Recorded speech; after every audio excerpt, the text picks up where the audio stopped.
This is your host, Jason Snellgrove, and I will be your guide as we journey down the road to pleasure hunt or hitting the long trail to those great comp hunts. This is the Coonhound Collective podcast.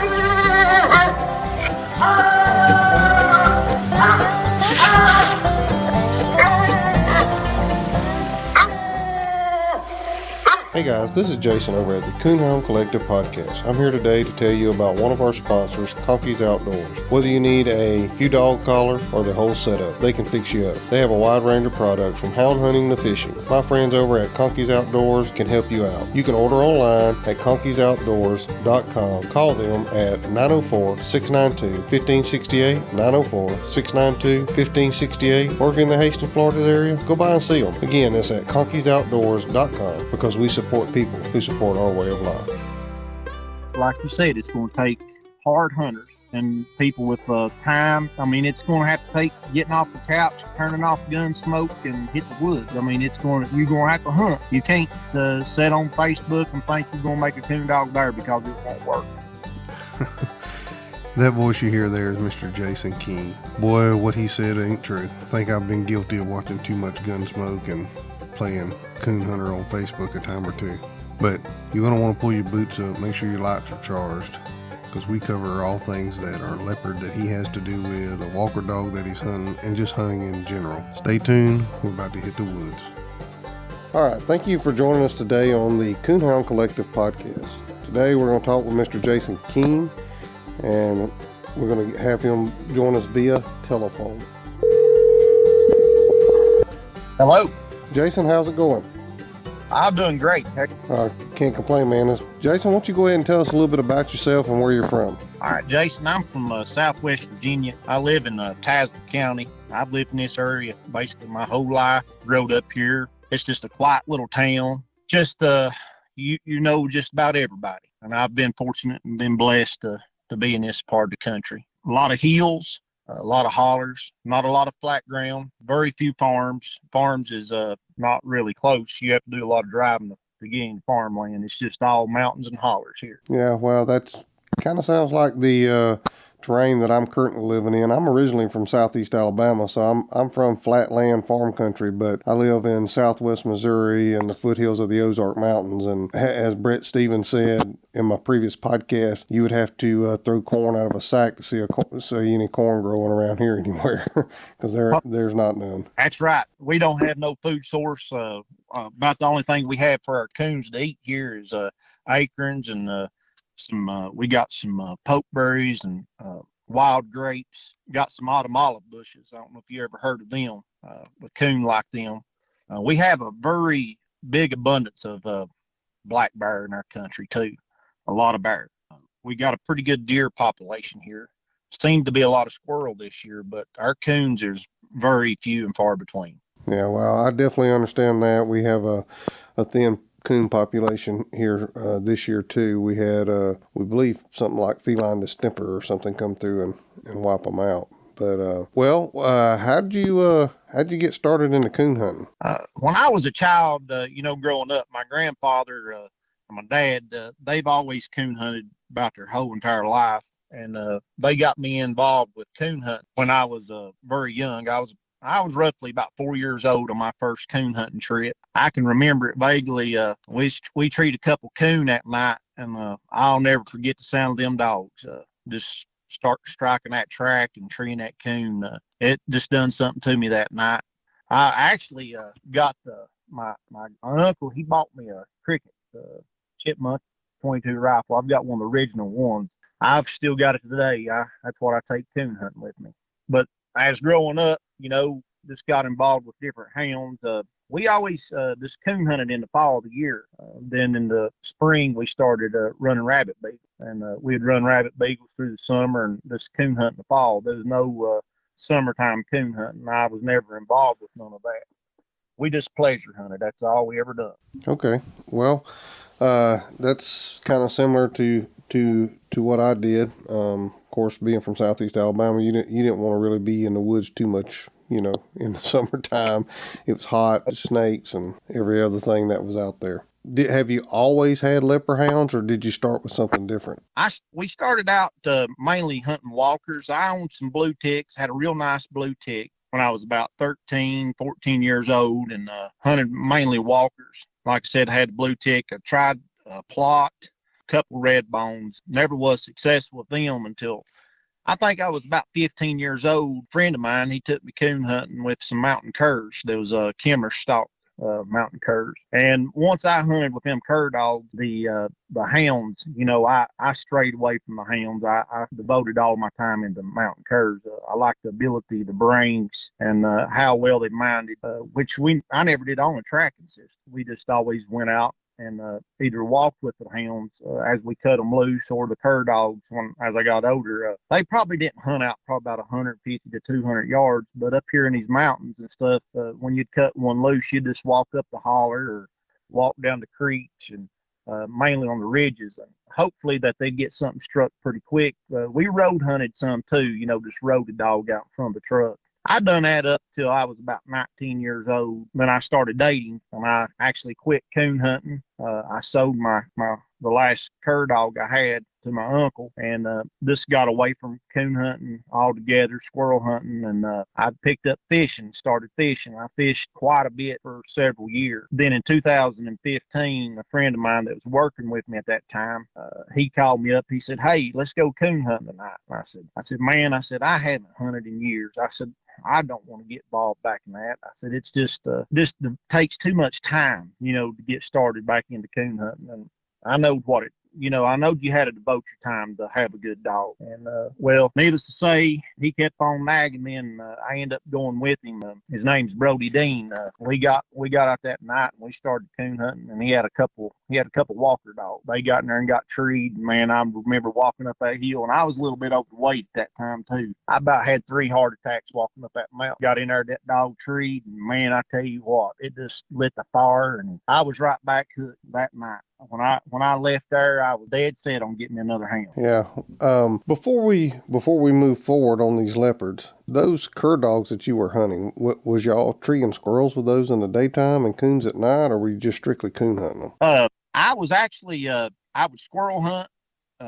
I'd squirrel hunt the same dog. I'd squirrel hunt him and coon hunt him both, and I never had no trouble with him treeing squirrel at night. I think, and he didn't open up on track none. I mean, he was just all nose, and I only had him open up on a coon track that I know of only one time on a coon. And I mean, he actually drove that coon. It was late in the fall, the year I can remember that hunt.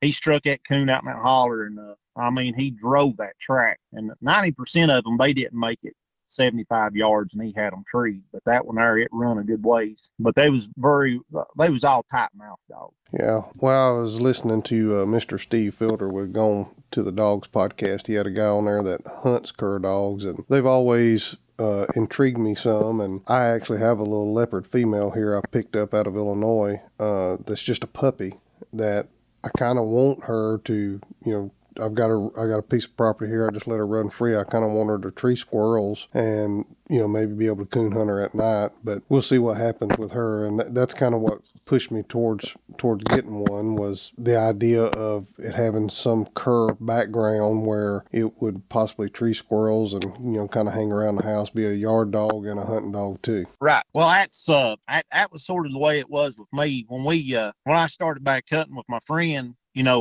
I searched. I mean, I dug back in some old books and started calling people, and where I'd been out of it for several years of coon hunting, and I was looking for that mountain cur or Kimmer stock mountain cur. It didn't really matter to me as long as it was a good blooded dog, and I tried several different ones out of big name dog, and I spent a lot of money on them. Just was not successful. I mean, I would get them started and there'd be something off, there'd be something just not clicking right. A friend of mine, he called me, and he goes to my dad's church, and my dad, he's a pastor. He called me up and he said, "Hey, I got this dog up here. He's a little walker dog. Why don't you come up and try him and see if you like him?" I said, "Nah." I said, "I'm not going back to hounds." I said, "I've had these mountain curs for so many years." I said, "I just can't I can't go back to a hound. He said, no, you'll like him. And I went up there and I tried him. And that night, that little Walker dog, he treed 2 singles by himself. He split treed one time. And I never in my whole life ever coon hunted with a dog that actually split treed. The dogs that I hunted with as a child, they all treed together. And they weren't none of this going over here to a dog treat with a coon backwards and forwards. So I seen that and I said, told him, I said, you sure you want to give me that dog? And he said, yeah. He said, he's yours. And well, I took him home. I hunted that dog that fall from January to March. And if I'm not mistaken, I killed 47 coons with that dog. He was a really nice walker dog, very accurate.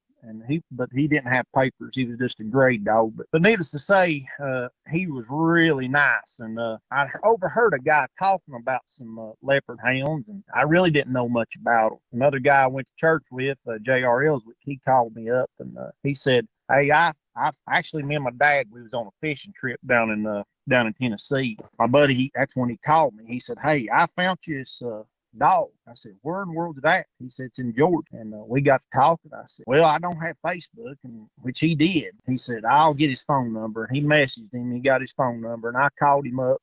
We started talking. His name is Eric Fuzzle, lives in Carlton, Georgia. We started talking on the telephone.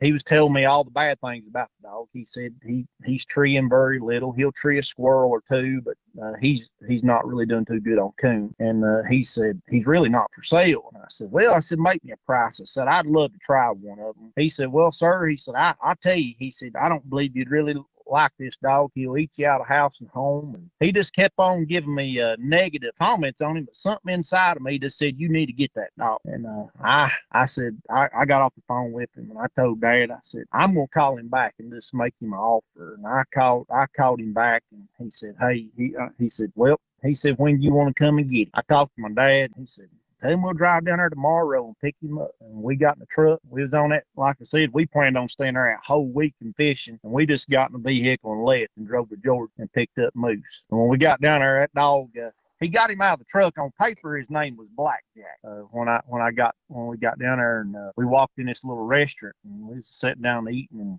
talking. And he had some other leopard dogs. Like I said, I didn't really know anything about them. I mean, just coming in this thing blind. I didn't know what breed to go with or what pedigree to stick to. All I was just a blank piece of paper.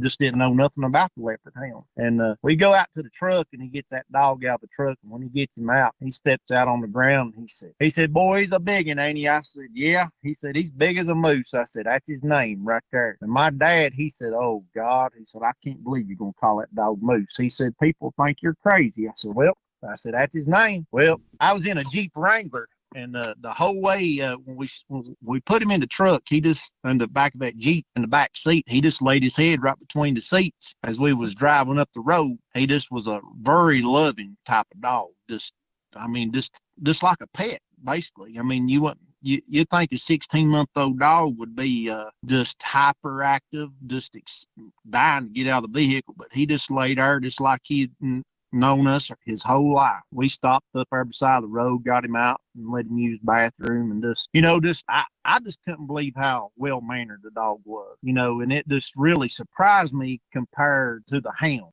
as the curs. I said, this dog acts just like the cur dogs that I had when I was 14, 15 years old. And well, we got going up the road, we loaded back up, and we got home, and a friend of mine, he called me when I was on the way home. He said, hey, I've got got a coon up here. He said, why don't you bring that dog up here and let's see what he'll do on this coon? I said, well, he might not do nothing. I said, I really don't know. But I said, we got to get started with him basically like a pup, because I believe that's all, he had never had an opportunity of none. And as I was coming back up the road, coming to the house, that guy called me from Georgia, Eric did. He said, yeah. He said, I was going to tell you this. He said, I forgot to tell you. He said, yeah, when he was he said, the dog really hasn't had a chance. He said, he actually got on a cutover somewhere. They must have been down there in Georgia where there's clear cutting. And he said he got a cut up the side of his leg. I think he had like 50 or 60 stitches up the back side of his leg. So he was basically laid up. he was just a 16-month-old pup, really didn't know nothing. So I told him what I was going to do. He said, well, he might do something, he might not. Well, when I got home, I went to my buddy's house and I got that coon. And I took him up on the mountain and turned that coon loose. And old Moose, he run that coon and he treated, and just like he'd done it his whole life. And I called Eric back and told him what he'd done. He was excited that Moose had treated that coon. And from that day on, I just started hunting a lot by itself. I run into a couple guys that I've become really good friends with, Jack Earls and Doug Dye. We started hunting together. I started taking Moose out with them. And Moose, he actually he was running a track one night. My buddy hunts black and tans, and his black and tan was treed, and old Moose, he was taking his track up this hog. And I said, look how stupid that dog is. I said, he's going the wrong way. And I said, he's not going over here with this dog. He needs to be treated with this black and tan because it's got a coon. Doug was telling me that he was independent. And, I didn't know nothing about the dog being independent. Like I said, I just always thought if one dog was treed, the other one should be treed with. So here I am watching this dog develop into what he is. And he goes up there and he gets treed and he's got a coon. And so I just petted him up, loved on him, and I just started seeing him progress. And that was in May and June. May, June, July, August. I put him in his first hunt. And I won both casts when I put him in his hunt. I'd never been in a UKC hunt before in my life. Didn't know nothing about it. And all I know to do was strike him and tree him. That's all. That's the only two things I know. And I won first place with his first two hunts. And then I went a couple weeks later to another one, and I made him a night champion with 3 first place wins. That was before the rules was changed, to where now you just got to have cast wins. You got to have 5 cast wins. Back then you had to have at least 1 first and a second, a third to be able to night champion a dog. And I just took the opportunity there. I said, I'm going to sit back and just pleasure hunting. And that's what I wanted to do. I just wanted to pleasure hunt him and not worrying about grand night. And that was the least thing on my mind to even think about was grand night, making him a grand night. Well, my other friend, J.R. Ellswick, and some other guys, they called me and said, you need to put that dog and grand him out and get him granded. And I was like, why? I mean, I see no point in rushing anything. He said, well, you just need to get it done. Well, I got out there and I started hunting him around, pleasure hunting some more. Well, April rolled around and we had an RQE at our club over here at the Black Diamond Coon Hunters Association here in Southwest Virginia, and which I become a member of that coon club, after I got Moose, because like I said, that club was there, but I never know, like I said, I didn't know anything about a coon club or being involved with anything like that. Well, that night I went to that hunt. They had 68 entries, and I put Moose in there as a night champion. I hunted against 3 grand night champions, and they were all well-known walker dogs. And that night as we drawed out, we went to the woods. I had no clue on what was going to take place that night, and went out there and cut him loose, and right off the bat, I took second strike, first tree. He had a coon. The dog took first strike. He went on up the holler, and he had a coon. So we scored 2 coons there. We went to another place and turned loose, and dogs didn't look too good on that drop. Then a couple guys withdraw, and then it was just me and 2 other fellers the rest of the night because their dogs drawed a lot of minus on that second turnout. And with that cast going on, I end up with right at 700 plus points that night. And I wasn't doing the judging.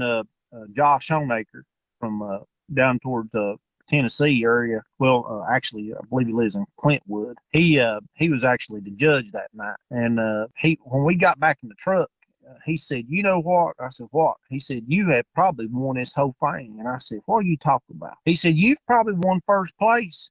And I just sat there in that truck, and I didn't realize, I didn't even know what the score was that night because I was just striking and treating my dog. And I didn't even know what the score, and he told me what the score was. And man, I just sat there in that truck and I just started crying. I mean, I really did. I was crying, just tears of joy. I was so excited. We started back down the road and we got to the clubhouse. We was the last ones to get back, and I walked in there and handed them that scorecard, and they walked in there to me and they said, go get your dog. And I went and got Moose and come in there still not knowing what was going on. And I won first place that night, that hunt. And that was probably one of the most memorable wins, was that night.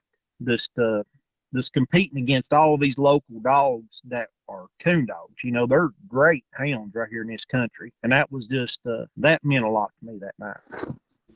Yeah, I can definitely see that. I know I've never won a whole lot competition hunting, but I did place 6 in a AKC World Qualifier with old black and tan dog I had, and I can still remember that cast tonight. You touched on something there, though, that just for a minute and go down a rabbit trail here.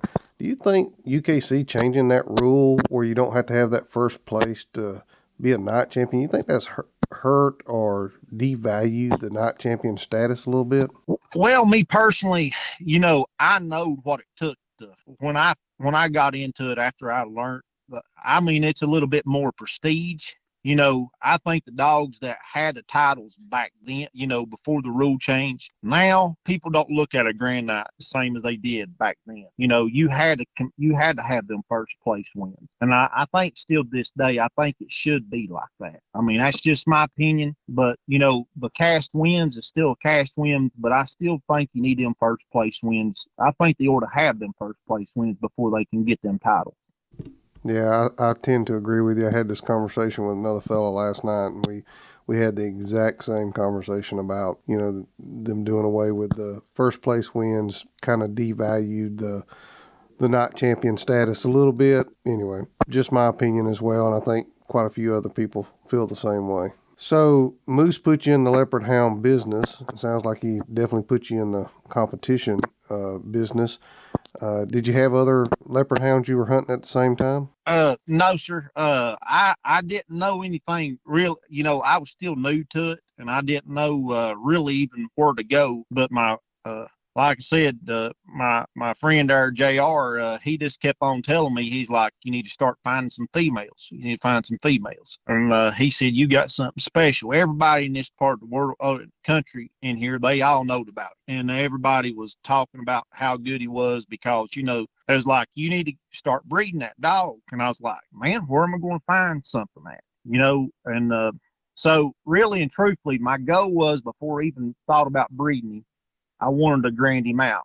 And I granted, far as I know, I didn't, because the print the paperwork off that time, I think it was like $100 some dollars to go through UKC to see if they were the youngest dog that was a grand night champion, which I granted him out at that time. He was 2 years old as a dual grand, and I actually called UKC. They said, well, you got to pay to have this done, which basically I done my homework, and I knowed he was, but to get that certificate, you know, it costed a certain amount of money. So after I got him granted out, the goal was to start breeding. And a friend of mine had a red bone female, and the first dog I bred him to was a red bone, and it was an X-bred cross. But that litter of pups are 4 years old. They're going on 5. I know of one of them that is a grand night champion out of that first litter, and several of them turned out to be really nice bear dogs. And actually, there's three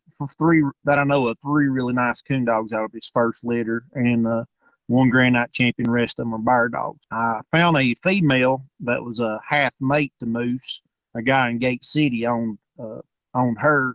Pete Barber's his name, and we got talking, and which they got the same daddy but different mommy. So we made a cross there, Moose to her, and out of that cross, that's where I had a friend of mine up in West Virginia, Scott Little. He bought one of them pups, and her name is Black Betty. He started hunting her, and I got a male pup out of that cross. And he didn't suit me, and but the guy that raised him, he wanted him back, so I gave him back. I gave him back to Pete. And my buddy Scott Little contacted me, and he said, I've got this female cranking. He said, you need to push her and see what you can make out of her. And I met him, and I got Betty, and I started hunting her. And within 4 months, I took her from a night champion to a grand night in 4 months. Made her a grand show champion, a HTX champion, and plus I've made Moose when he was young too. I made him a HTX champion, and I think that HTX title is probably one of the most important titles a dog can have. I look at that a dog can go out by itself and tree a coon. So that being said, they was some more people come, and I bred a few leopards. I still hadn't found the right caliber of dog that I was looking for is in a female to breed moose too for myself, my personal cross. A friend of mine, we was at a trade day up in Tazewell, Virginia, and there was a female up there. And needless to say, looked at her papers, and it was another half-mate to moose. So me and a guy, we bought her. We went in halfers and bought that female, and we bred her, and she had some pups. And I kept one and sold the rest of them. And there was 2 or 3 out of that litter made really nice dogs. A couple of them had some accidents. I think they got ran over, and just some bad licks happened. And the female that I had, I sent her to my friend down in Gate City, Mr. Pete Barber, and he actually just granted her out this past summer. She granted out as a Grand Night champion, and she's a really nice female, and which that's another one out of moose that's she competed all against Walker dogs too, and she really she's a real accurate female, but she's not a wide hunting dog. She's probably about a 300 or 400 yard dog, and but she's very accurate when she gets treed. She's got the meat. So as that going on, I had some more people come and breed some different leopards, and I end up my friend there. He had a Walker female. He contacted me and he said, let's make cross on that dog. And we made another X-bred cross on a Walker female, and that it was a heavy Riverbend flag. And most of them pups, they turned out, and some of them turned out decent bear dogs.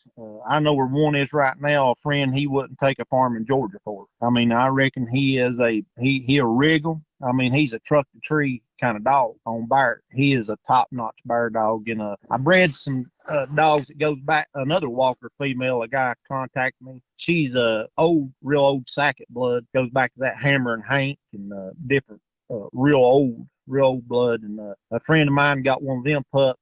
His name is, that dog's name is Rufus. He's a night champion. Night champion him out. He is a hard tree dog. I was actually handling him on a cast one night, and we was down on this farm, and this dog, he winded this coon across this river and swam this river, and I mean, it was cold, and he swam that river, went over and treed that coon, and done an outstanding job. And that night, that finished him out to be a night champion. And as time goes on, Miss Penny Johnson from Michigan, she contacted me. She had been sick. She had cancer. She contacted me one day. I was at work. It was in the fall. It was in the winter time. She said, I've got this real nice female up here that I think you'd be interested in. And I was like, we started discussing everything and the process of getting this female. And they had a cabin in Kentucky, her and her husband, Jim Johnson. And they met me down in Pikeville, Kentucky, and I drove down there to Pikeville, and I picked up this female, and her name was Wicks Miss Camo Missy is her name. When I picked her up, she was about 19 months old, and she had been raised in the house, hadn't really been outside hunting very little, but she said she would tree a squirrel and different things. And well, when I got that dog home, it took me about 7 days to take up with her. And it wasn't that she was just skittish. She wasn't skittish. She just took her a while to get used to people. And I called Penny and I said, look, I said, I don't believe she's ever going to come out of her doghouse. I don't think, I said, I really don't think it's going to work. And she said, just give her some time and she'll come around. Well, a few days later, she come around and she took up with me. And I took her hunting the very first night, and the thing about her was so much different than some of the other dogs that I'd hunted with, that she had drive. You unsnap her, she was gone like a walker. I mean, she was gone. I mean, just get gone. She didn't care if anything looked at her, went with her, or anything. She was just unsnap the lead, gone. And she was a quick strike dog and a good tree dog. I started hunting her. Me and my friend Doug Dye, we was up our coon hunting one night, and she actually took a coon the opposite direction, and she got in a situation she didn't get her track lined all the way out. We was up there treed, and we had her tied up. My other buddy's dog was treed, and she come into the tree, and I just tied her back, and I had never had her around a coon or anything. And we shot out that coon, and it was a lively coon, and she got down there, and she got bit. And when she got bit, it set her back. And it took me about 4 months to get her to even want to do anything. And once I got her back on track. I actually contemplated on sending her back to Penny because I just didn't think. I just said there's too many faults. I mean, there was, for my standard, there was just too many faults. I sent her. I called Penny. I said, look, I said, I just don't think it's going to work, Penny. And I said, I really don't. And she said, well, just give her one more chance. Would you please give her one more chance? Which, I really didn't know how sick Penny was. I knew she had cancer, and but I really didn't know how sick she was at that time. And I said, Penny, I said, I'll tell you what I'll do. I said, I'll make a promise to you. I said, I'll make something out of her. I said, I'll do everything I can. And I started hunting that dog, and I finally got her clicking, and she was doing great. That spring, she come in heat, and I said, I'm going to breed. And I said, I'm just going to try it and see. And with that litter of pups, when I bred Moose to her, she produced out of Moose breed. I'm making that cross. She produced three, one Grand Night champion and two night champions, which they both have got wins towards being a Grand Night. Out of that litter of pups, I started seeing things, just their ability, their will to go hunting, not needing another dog to take them hunting, or just their wanting their drive. That drive that I wanted to see. I wanted to see that get going, because up here hunting, if a dog just hunts 300 yards to 400 yards, he's liable to not even strike a coon. They got to get beat. I mean, it takes a dog that's got heart. It's got to have heart to get in the woods to find a coon up here. I mean, it's just the terrain is so steep, and the coon are scarce. Well, I kept one female out of that litter, and I didn't want to keep too many. I hand placed them. I put them all in hands of hunters. I wasn't worried about money. Money wasn't the logic there. I said, I want to see these dogs get a chance out of this cross. I said, in my heart, I felt like this was going to be the greatest cross I'd ever made. And soon as I got them pups weaned, Missy, the mother to them pups, she got a fever. Her tits, they just busted open. I mean, I put medicine on her. I done everything I knowed what to do, and she passed away on me. I come home from work, and she had passed away, and I felt so bad. That was the hardest phone call I ever made, was calling Penny and letting her know what happened to Missy, and that was really hard. I let her know, but Penny, but in that time, Penny had came in about 2 weeks prior to that and picked out a pup. And the pup she picked out was Jewel. When we picked her out, she picked that out. She said, I can't take care of this dog, but she said, I want you to keep her and make her something special. And that was my goal from that day forward when we picked that pup up. And we hadn't named her, and I named her. I told Penny, I said, this dog's going to be something special. And I started taking Jewel hunting and seeing her develop. She didn't care what the other dogs done. She just went and done her own thing. And at that time, she was about, I really didn't start hunting her much until she was about 6 or 7 months old. I sort of let them develop a little bit, and I just seen her ability. And she was 8 months old. She split treed and had her first coon from 8 months old on. I hunted her by herself, night after night after night. I mean, I hunted 5 and 6 nights a week, sometimes 7 nights a week. I spent a lot of time with that dog, and her will and her desire. It didn't matter what kind of track she got on. She always put an end to it. And when she put an end to it, she had a coon. She just had the drive ability of any dog I've ever seen in my life. I mean, she has heart. And, to have a dog that's going to please you, it's got to have heart. And then, they got to love you just as much as you love them, and you got to consider them. I never got that dog out of the dog box. And I've heard these people say, well, my dog don't travel good. My dog don't haul good. Well, there's something off somewhere there for a dog when they don't do that. I've hauled her from Virginia to Illinois. She'd be in a dog box all the way up there, stop, maybe use the bathroom, put her back in the box, keep her in the box till time to cut her loose. She's the same dog if I would have cut her loose right there to the house. I mean, she was identical. When I put her in her first hunt, I waited I wasn't in no hurry. to put a title on Jewel. That was the least thing that I was worried about because I knew she had the ability. I wanted a full-fledged coon dog before I even thought about putting a title on her. So I just kept on pushing her and hunting her and enjoying every second of her. And I knew every bark she made. I knew, it was no hesitating when she located. You treat her. I mean, you went to her and she had a coon, and just very accurate. Never had her run junk. She never treed a possum. She's 3 years old, and I've never had her tree off game of any kind. And so we started. I got back home from Illinois, and I decided. I said, I'm going to put her in a hunt. I'm just going to go ahead and see how she does. Well, I won.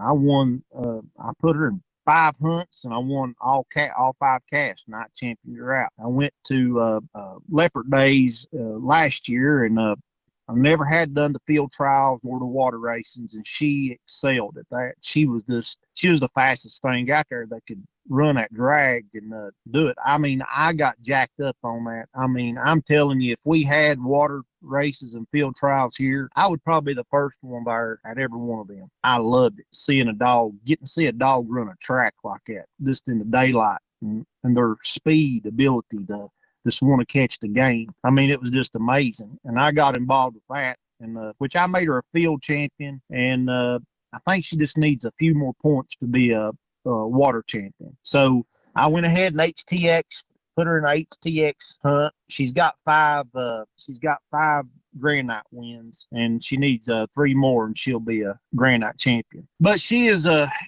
really nice dog. So.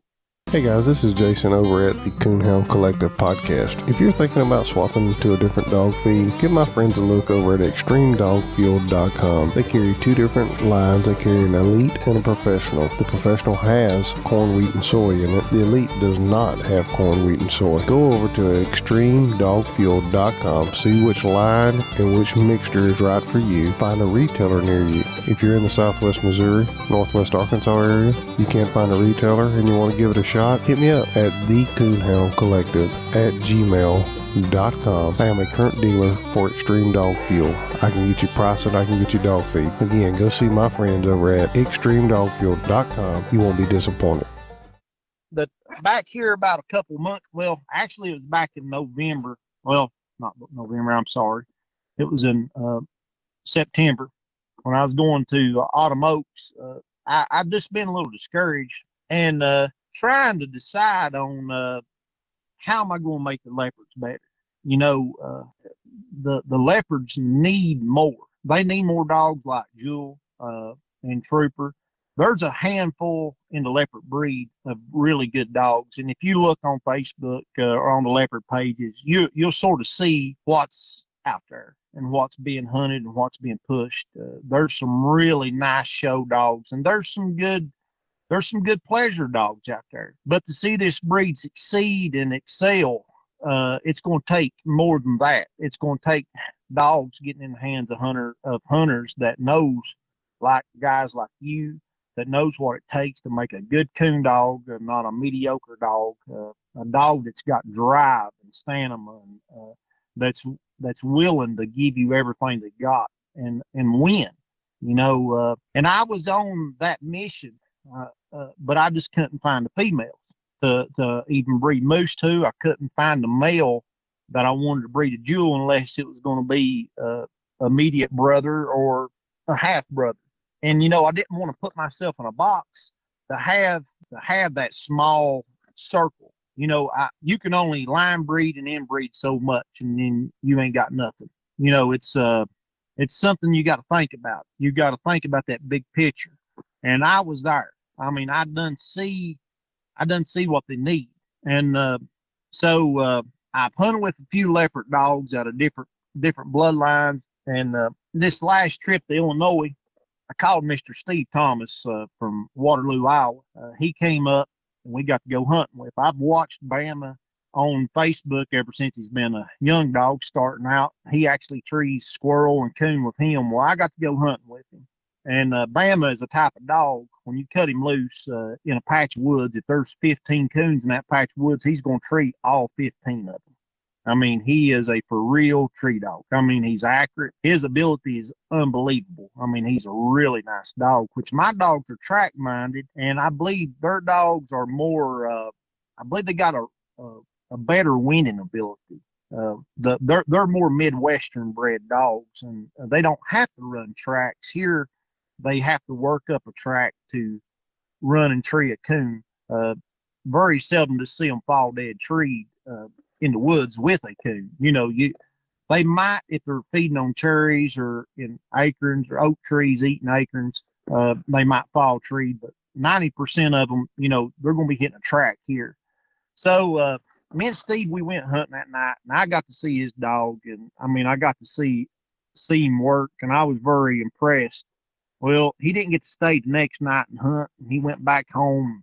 The whole time I was thinking, I'm like, that dog right there, Crofted Jewel, I believe it could make a dog, make some very unique dogs. And, as I thought about it more. And when I got back home from Illinois, I told my wife, I said, I said, I'm thinking about selling Jewel or selling half ownership of her or something to Steve. And I hadn't even talked to Steve about it, but I believe, in my mind, I knowed how he felt. And I called Steve up, and we worked out a deal. And I sold half interest to Jewel to Steve, which Jewel, she's in Iowa right now. I really truly believe them crosses, that's coon dogs to coon dogs on all generations on both sides of them dogs. They're not a sorry dog in that pedigree. It's just going to be a phenomenal cross. I really do believe that. Yeah, well, the coon dog to coon dog thing is kind of what in my mind, I always think you need to strive for. I know, people outcross from here to there to maybe a mediocre dog to try to pick up something, but I think it's very important to try to stick, coon dog to coon dog in the long run for sure. And I really like what you said there about, the leopard breed. That was one of my questions I was going to ask you was what could we do to increase the leopard breed? I mean, you pull up at a hunt and everybody's got a walker dog there, and there's nothing wrong with that. I mean, I've hunted walker dogs. I believe you're hunting a walker dog some now, but I like to show up and I like to have something a little bit different than what everybody else has. And I think you really touched on something there with what the leopard breed needs to kind of come up some from where they're at. Right. I believe wholeheartedly, there was a comment popped up on Facebook the other day about X-breeding. I have made X-bred crosses. Well, people has brought their dogs, and I have crossed my dog to their dogs. Have I seen any difference compared to a leopard? Not personally. I have seen. I've seen moose basically be bred to. They've been dogs show up, and they probably could not even tree a coon. It's most likely. I mean, I wouldn't doubt it. And out of them crosses, he'd still reproduce 2 or 3, sometimes 4 good dogs, that could run and tree a coon. But the only way you're ever going to see that goal of succeeding to have better dogs, it's going to take breeding dogs with ability to dogs with ability. And, ability makes capability. And then what you got to have a man that's willing to hunt. I mean, he can't just, I've seen over time that people says, well, I made this accidental cross. This accidental cross happened. And, I've seen breeders in the leopard breed making cross after cross after cross. And in 6 years of me being in this breed, I've not made no accidental cross. I mean, the crosses that I've made, I know what I was going to do. And then them dogs that they bred have disappeared. It's like, where are they at? They come out of the gate looking like they're going to be superstars, and then they just disappear. So there's something's going to have to happen. It's going to take true houndsmen. It's going to take, like years ago, I've done my research and studying on these leopard dogs. And, years ago, they had to be a certain age. They had to have a hunt test, which I've heard, like on Ben Sheets, he done a podcast here a while back, and even some of them hunt tests was probably bogus, just to breed dogs and to see dogs, just creating more dogs. Well, that's the situation we're in right now.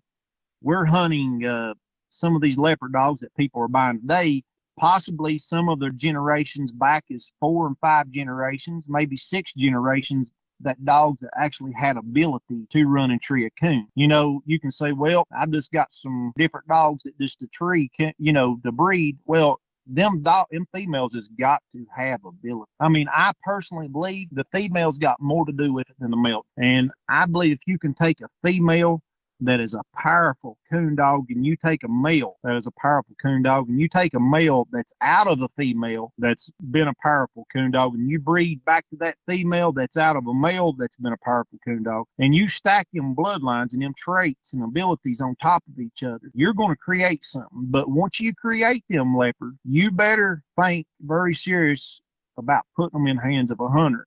And I mean, instead of thinking about selling them, I feel more concerned about putting them in the hand of I'm just going to be honest with you, to see them at hunts, to see them winning, you're going to have to put them in the hands of a hunter.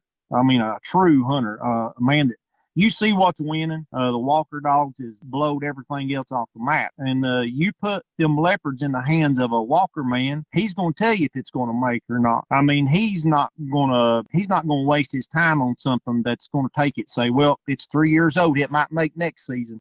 Time is too short. Life is too short. I'm 37 years old. And, I was sitting here and I've been thinking about this for quite a while. I was like, here these dogs is done created that what I'm looking for.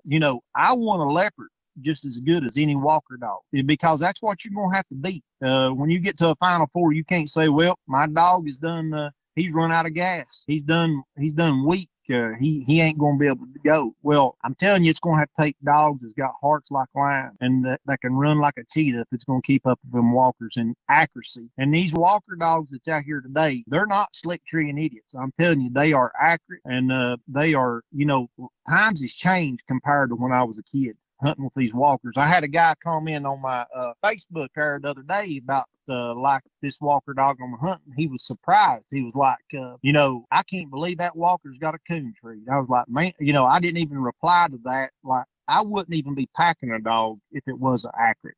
Accuracy is the most important thing. It ain't about how many trees you tree, or circle trees. It's in plus points, and in plus points will win every day, every time. And I hunted in a PKC hunt. We'll talk about these Walker dogs. I don't know if you want to go in that now or not. But Yeah, go ahead. I was just fixing to ask you about the Z dog and stuff, but what you just said there was, I couldn't have said better myself. I think you hit the nail right on the head there with the breeding and what it takes to get a dog to compete. You got to get them in the hands of somebody that's going to give the dog a chance and put him in the woods. But yeah, go ahead and let's talk about Z and the Walker dog. Okay. Right there before I get in that, I want to say this.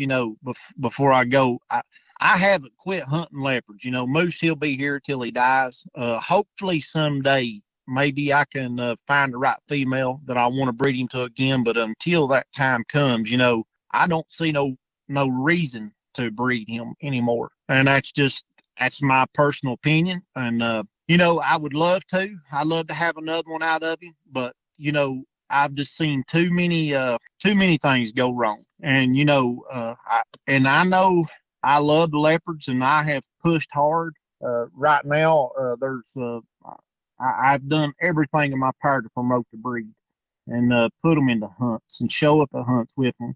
And I love them. They'll always be dear to my heart. And I'm hoping that I'm hunting dogs out of the out of Moose or out of Trooper and out of Jewel in the future.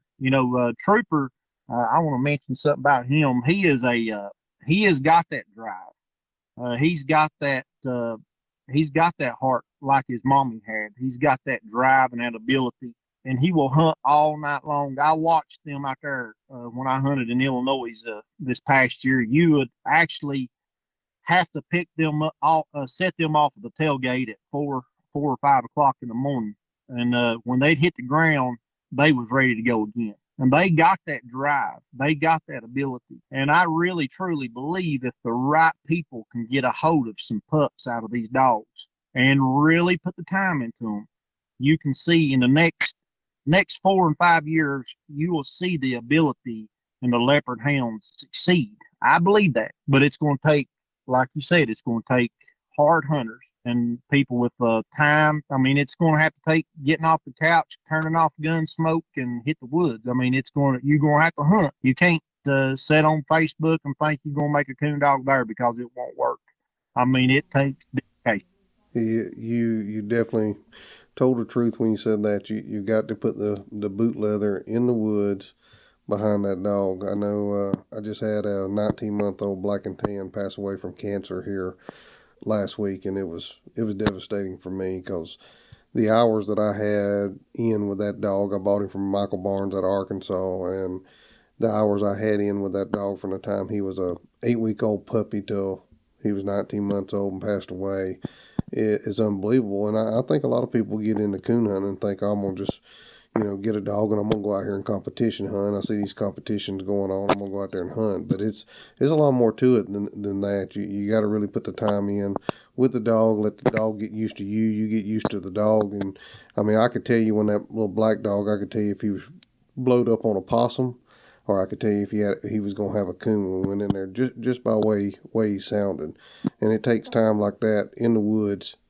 You don't get that from sitting on the couch watching Gunsmoke, like you said. You get that from being out there in the woods with that dog every night. Right. And telling you the truth, you look at the money that's they're putting out here right now, $6,500 for an entry fee. I mean, them guys ain't playing around. Them guys are laying out there for that dog.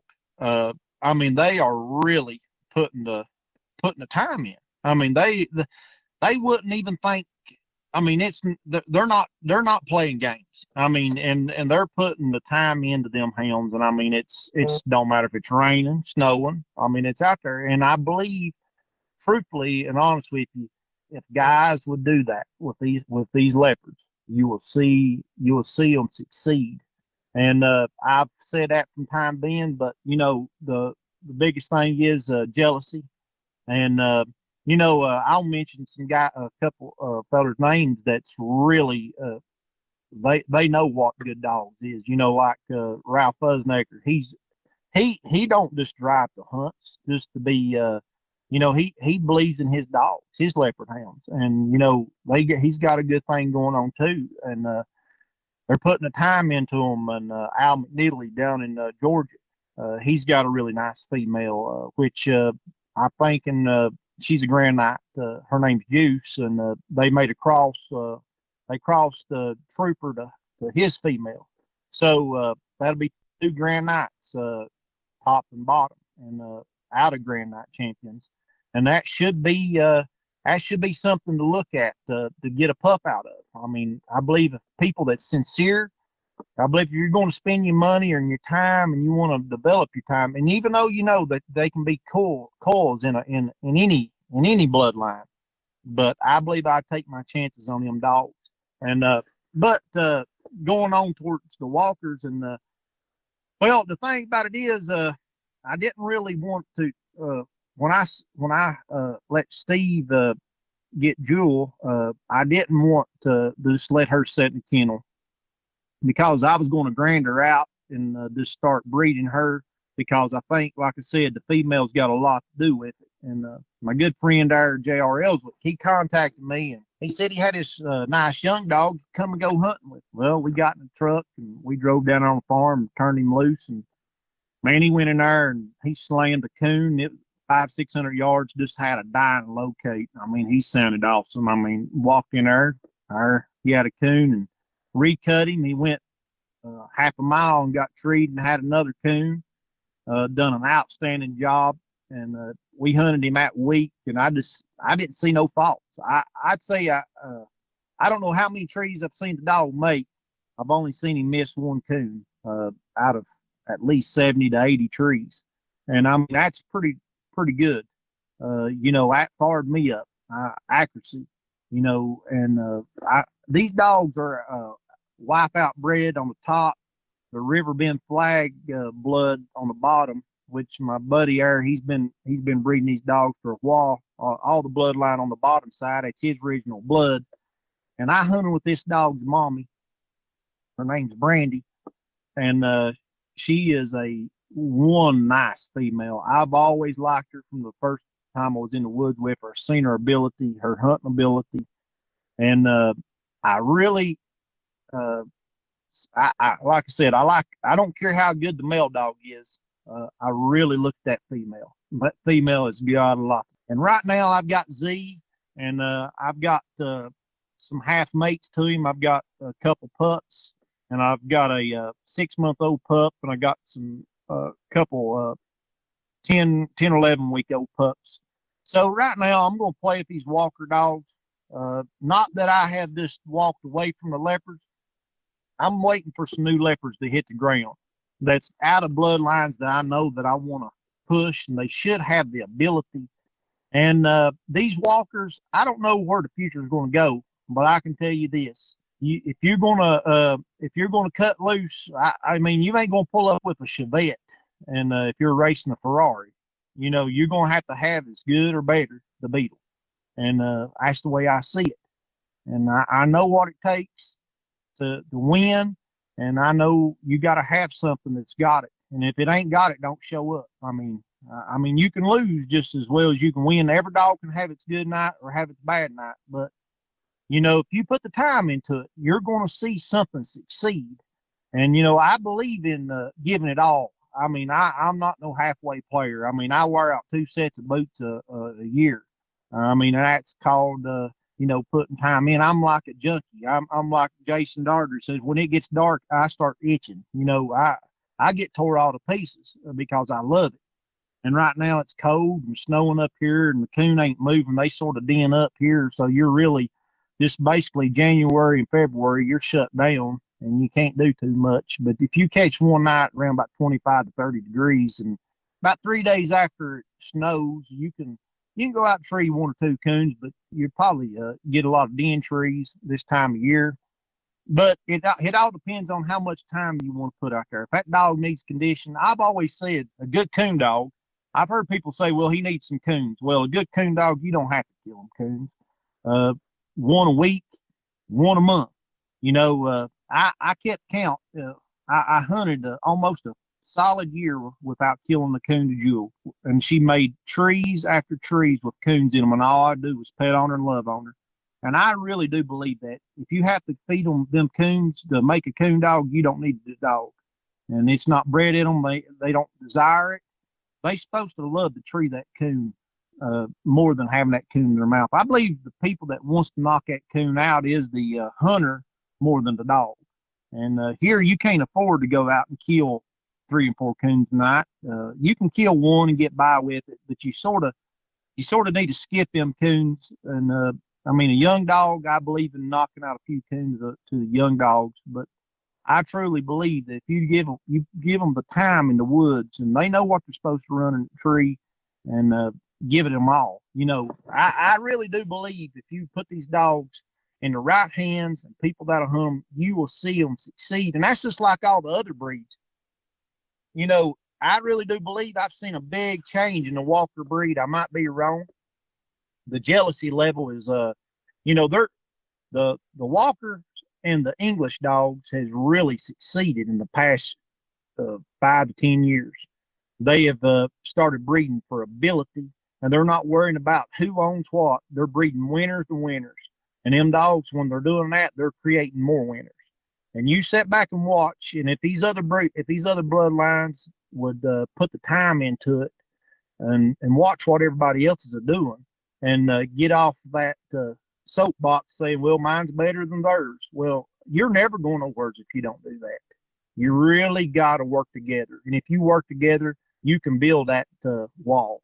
I mean, you can build that wall full of coon dogs. And I believe that in my whole heart. And I like to see the leopard breed succeed. I like to see it get better. But then again, it starts with me and you.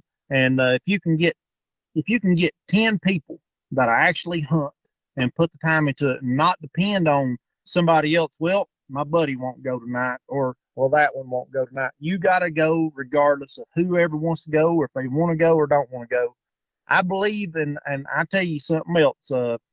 I've had people contact me, say, "Do you know where a pup trainer is? Where a pup trainer is, where I can get me an old dog to start a pup with." I believe if you got the right bred dog, and its bloodlines is where it's supposed to be. I believe if you let that dog get 6, 7 months old, start taking that dog out in the woods by itself, and that dog, if it's got it in it, you shouldn't need nothing to train it with. It should have the ability to go out there and run a tree them coons. I've seen it firsthand. You can start that dog by itself, and you can see it succeed, because when it learns, it's not learning from nobody but itself, and it ain't picking up another dog's habits either. I don't know how you feel about that. Yeah, well, I will agree with you. I started a lot of hounds, especially when I lived in Alabama, just by taking them to an old branch and dropping them out, and I start walking with them, and they run off from me. I cut my light off and let them do what they're gonna do, and eventually that night you take them, you turn them loose, and they run off from you, and they end up with a coon treat at the other end. So I definitely believe that you are right, that it can happen that way. I do use a older dog from time to time, but I personally like hunting two dogs together is the main reason, and I want to have something that'll tree a coon. And I do agree, you don't have to shoot coons to them. I especially where I'm at, I do not shoot very many coons. Just if I got a young dog, I'll give a young dog a coon, but that old dog, she don't need no coons. I don't have the coon population to be shooting them. Right. Yeah. You can sit back and watch your area and you'll know what kind of coon population you got. In the summertime, I think I can train a dog. I don't think, I know I can. I can start hunting a dog in the springtime. I have to drive about an hour and 15 minutes to get to any good hunting. And you imagine doing that through the summer months. You got 2 hours to hunt, and I drive an hour, and you get over there and you hunt for 2 hours or so, and then you got to drive that hour back home, and you're out 2.5 hours of driving, needless to say, and trying to train dogs. But I can do a dog more justice in the summertime than I can in the fall of the year. And it seems to me, the coons move better. They got better tracks. And, I just love spending that time with that young dog. And a lot of people says, well, it's too hot. Well, I promise you, I would rather wipe sweat out of my eyes than freeze to death. I mean, it's just something I hate cold. I mean, after working out in it all day, I don't like laying in it at night. And it's just the cold weather. It's just brutal. And but these dogs, a dog that'll go hunting. You don't really, you don't have to stay out there in the cold. You don't have to sit. You can sit in the truck and just cut them loose. We actually went there. Me and a friend of mine, Chad Kennedy. He's got some really nice walker dogs. They're out of that South Stylish Rebel bloodline. One's a direct son and the other's a grandson, and those walkers right there are some fine hounds. They're really nice too, real accurate, hard hunting dogs. And I've been quite pleased here lately to get to hunt with some different guys with some really nice dogs. And it seems to me like that circle, once you step out of that circle, it's a sigh of relief. I swore off that I would only hunt a leopard hound. And, you don't have to be just biased of hunting one breed. And, if I can succeed with them, I believe I can succeed with anything, because I was at the low end of the bucket. If you can take something that's got a little bit more mixed into it with a little bit better, sky's the limit. I don't, my goal is to be a world champion. That is my goal. If you say it's not, well, you don't have much of a goal. I want to be the number one, and, I know with the Lord's help, I can do it, because, when you put God first in your life, which, I've been, like I said, been raised in church my whole entire life. I've strayed away from the Lord, not been where I needed to be. But in the past 3.5 years, God use me in ways I didn't think I would even be possible. And if you would put your faith and your trust in the Lord and you put Him first, you'll be blessed. And I shouldn't even have the dogs that I have today because I made my dogs my God, and I put them dogs before my family. I put them before everything. And technically, I shouldn't have what I had because I went about it the wrong way. And you got to put your family in there, and your family's got to be the main thing, and then the Lord. And but if you're going to give them your all, you got to make time for them hounds too, and you got to have a family that's willing to work with you to be able to hunt. And if everybody meets halfway, you'll succeed. And I believe that wholeheartedly in my heart. Man, I couldn't have said any of that better myself. You are 100% right. I think if you put the Lord first, He'll bless you. I think He's definitely honored you.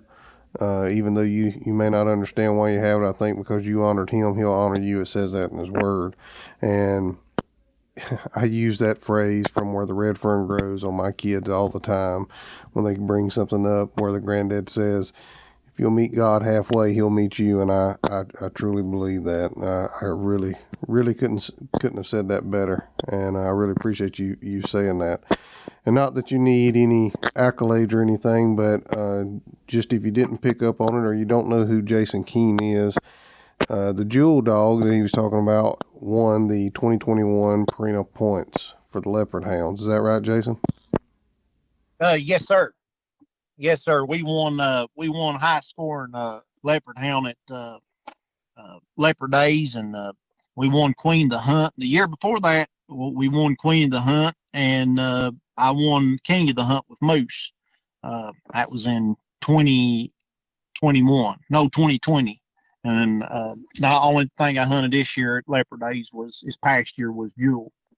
And she, like I said, that was a great accomplishment. And actually in 2019, I won, in 2017 with Moose, I won the World Championship, the American Leopard Hound.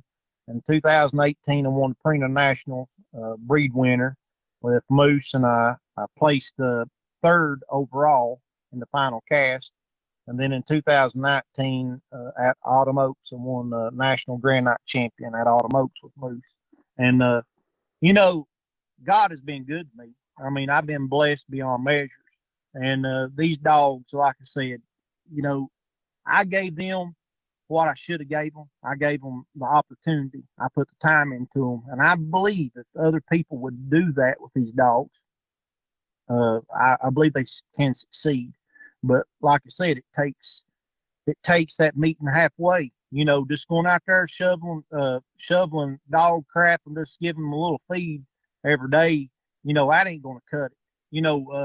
My dogs are all trained. I live right in town. I can drop the tailgate on these two Walker dogs I got to the house or Moose or whatever. They got a pattern. I can go let the tailgate down. They'll go get in the truck. I unload the tailgate and open the tailgate, and they'll go get in their kennel. They know how to do that. It's because reputation. And you keep repeating something time and time again, it becomes natural. And that's how they get good. And I believe in that. I believe in hard work because nothing comes free. I mean, if you're going to succeed, it takes hard work. You can't. I remember as a kid looking at coon hunting bloodlines and looking at the Full Cry, and I said, you imagine being in one of these magazines one time, just what it would mean to be in there, and I've had opportunity being in them magazines. And, I just sit back and say, I accomplished something that most people just only dream about. And as a kid, it was a dream, but the dreams come true. But where do you go from now? And from now, I see in the future, I would hope that the leopards will keep succeeding and keep getting better. But it takes everybody working together. The jealousy has got to be put behind the past. The past is the past and move towards the future. And if you're gonna see better things, and better things are to come, I promise you that. But in the next few years, I'll probably be hunting a different hound. I don't know if I'll stick with just walkers. I will hunt anything that will run a tree of coon and do it right. And I really am thankful, and I have been blessed, and I really appreciate you asking to do this podcast. It really means a lot to me, and it's a great opportunity. And most of all, if someone doesn't know the Lord as their Lord Christ as their Savior, Jesus, that's the only way out of here. This world right now, I've got friends that are sick, and it's very sad when you see people that are going through things in their life, and it's very disturbing. But right now, our only hope and the only way out of here is through Christ. And if someone doesn't know Christ as their Savior, all you got to do is ask Him to come into your life, and repent of your sins, and change your way. And that's what I've done for my life. Like I said, I was raised in church my whole entire life, and I still strayed away. And but I found that path. One night I spoke at church, and paths. You watch it in a field up here on these mountains. They got cattle fields up here in these mountains, and these paths. If you follow them paths, they lead to a water hole. And some words, you're going to have a drink. You're going to get to the lowest point in your life, and you're going to need a drink. And I tell you, Jesus is that drink, and you'll never thirst again once you taste of that water. But this has been very emotional, and I couldn't make it without the Lord every day of my life. And I appreciate you giving me this opportunity, Jason. Hey man, I appreciate you taking your time out to be on the Coonhound Collective podcast, and I really appreciate you putting that out there about the Lord and pointing people to Jesus. That's Jesus has changed my life for the better, for sure. And this is that's what it's about me. And I love to be out in the woods. I love to hear a dog bark. I love to see a coon at the end of the trail.